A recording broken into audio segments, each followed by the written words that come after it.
Welcome back to our journey through the history of civilization. In our last episode, we explored the dawn of civilization in Mesopotamia, Egypt, the Indus Valley, and ancient China. Today we move west, to the Mediterranean world, where two powerful civilizations shaped modern culture, politics, philosophy, and architecture.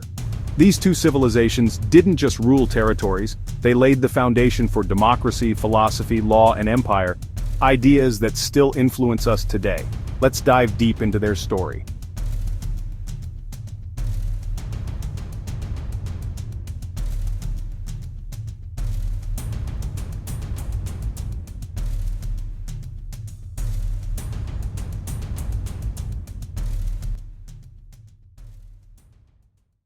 Greece was not one unified country in the beginning. Instead, it was a collection of independent city-states, or poleis. Each city-state had its own government, culture, and traditions. The two most famous were Athens and Sparta. Athens became the birthplace of democracy, where citizens debated laws and policies. Thinkers like Socrates, Plato, and Aristotle asked questions about life, ethics, and the universe. Sparta, on the other hand, was a warrior society, where boys were trained from childhood to become soldiers. Despite their differences, these city-states shared a common language, religion, and love for competition, which we can still see in the Olympic Games, first held in Olympia around 776 BCE.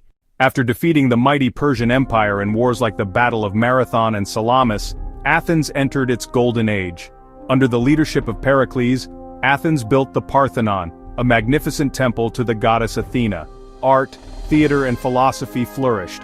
This was the age of tragedies by Sophocles, the philosophies of Plato and Aristotle, and the beginnings of Western science and mathematics. But Athens' growing power created tensions, leading to the Peloponnesian War with Sparta. After decades of fighting, both Athens and Sparta were weakened, opening the door for a new power to rise. From the kingdom of Macedon, a young man named Alexander the Great rose to power. Tutored by Aristotle himself, Alexander became one of history's greatest military leaders. By the age of 30, he had conquered Greece, Egypt, Persia, and even reached India. Cities like Alexandria and Egypt became centers of learning where scholars studied astronomy, mathematics, and medicine. His empire spread Greek culture across 3 continents. The Hellenistic age blended Greek ideas with Egyptian, Persian, and Indian traditions. While Greece was flourishing, another power was rising in Italy, Rome. According to legend, Rome was founded by the twins Romulus and Remus, raised by a she-wolf. In reality, Rome began as a small city on the banks of the Tiber River. Over time, it became a republic, ruled not by kings but by elected officials and a senate. Rome expanded steadily, defeating its neighbors and eventually its great rival Carthage in the Punic Wars. These wars gave Rome control over the Mediterranean Sea. But the republic faced internal conflicts. Wealth inequality, corruption, and civil wars tore Rome apart. Enter Julius Caesar, a brilliant general who conquered Gaul and became one of the most powerful men in Roman history. In 49 BCE, he famously crossed the Rubicon River with his army, defying the Senate and seized power. Though he was assassinated in 44 BCE by senators who feared his growing influence, Caesar's death marked the end of the Republic. His adopted heir, Octavian, later known as Augustus, became the first Roman emperor beginning the Roman Empire.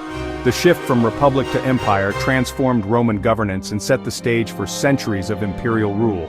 Augustus consolidated power, reformed institutions, and ushered in the Pax Romana. At its height, Rome controlled lands from Britain to Egypt, from Spain to Mesopotamia. The Romans were masters of engineering, building aqueducts, roads, amphitheaters, and arenas like the Colosseum. Roman law created order, Roman legions maintained peace, and Roman culture spread across Europe. This period of relative stability is known as the Pax Romana, the Roman peace. Rome also absorbed Greek culture. Roman gods were based on Greek ones, Roman literature was influenced by Greek writers, and philosophy continued to shape Roman thought. Together, Greek and Roman culture became the foundation of Western civilization. But no empire lasts forever. By the 3rd century CE, Rome faced crisis: economic troubles, corruption, invasions by Germanic tribes, and internal divisions. The empire was eventually split into the Western Roman Empire and the Eastern Roman Empire, later called the Byzantine Empire. In 476 CE, the Western Roman Empire fell when the last emperor was overthrown. Yet Rome never truly died. Its laws, architecture, language, and culture continued to shape Europe for centuries. The Byzantine Empire carried the legacy for another 1,000 years. Ancient Greece and Rome were more than just powerful empires. They were laboratories of ideas, democracy, philosophy, law, engineering, art, and literature. In our next episode, we'll explore the great civilizations of the Middle Ages, from the rise of Islam and the Islamic Golden Age to medieval Europe, castles, knights, and beyond.